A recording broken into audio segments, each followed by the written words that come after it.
Assalamualaikum warahmatullahi wabarakatuh. Perkenalkan, nama saya Heri Kurniawan dengan NIM D1A020203 dari kelas mata kuliah Hukum Acara Mahkamah Konstitusi. Pada kesempatan kali ini, saya akan membahas materi tentang beban pembuktian dalam persidangan Mahkamah Konstitusi.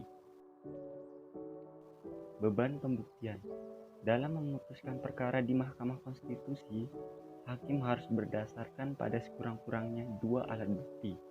Apakah itu bukti yang diajukan oleh pemohon, termohon, atau pihak terkait. Hukum acara Mahkamah Konstitusi ini tidak ditentukan siapa yang harus membuktikan. Karena tidak menentukan, maka yang berlaku adalah prinsip-prinsip umum dalam hukum acara yang menyatakan bahwa barang siapa yang mendalilkan, maka wajib untuk membuktikan. Hakim dalam persidangan Mahkamah Konstitusi dapat aktif memerintahkan kepada saksi atau ahli tertentu yang diperlukan. Hal ini sesuai dengan ajaran pembuktian bebas terbatas. Jadi tidak hanya apa yang diajukan oleh pihak, tetapi hakim bisa aktif memerintahkan kepada saksi atau ahli tertentu untuk diajukan dalam persidangan. Pembebanan pembuktian dalam perkara pengujian undang-undang menyatakan pembuktian dibebankan kepada pemohon. Apabila dipandang perlu, hakim dapat pula membebankan kepada Presiden, DPR, DPD, atau pihak terkait. Pemerintah, DPR, DPD, atau pihak terkait juga dapat mengajukan bukti sebaliknya. Jadi, masing-masing pihak di dalam permohonannya ada pemohon. Kemudian, kalau di dalam pengujian undang-undang terhadap pihak pemerintah atau Presiden, DPR, ataupun ada biaya terkaitnya, bisa juga mengajukan alat bukti dalam persidangan.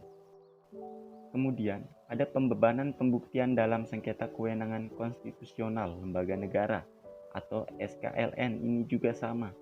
Beban pembuktian berada pada pihak pemohon.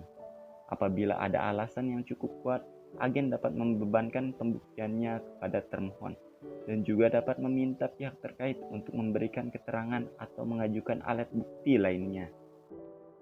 Sementara untuk perkara PHPU, setiap pihak diberikan kesempatan yang sama untuk melakukan pembuktian terhadap apa yang didalilkan.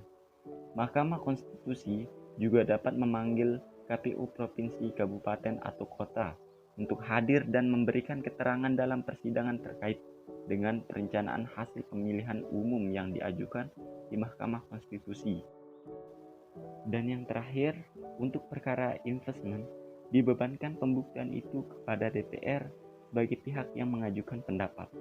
Dan Presiden maupun Wakil Presiden pun juga berhak memberikan bantahan terhadap alat bukti, serta juga dapat mengajukan alat buktinya sendiri.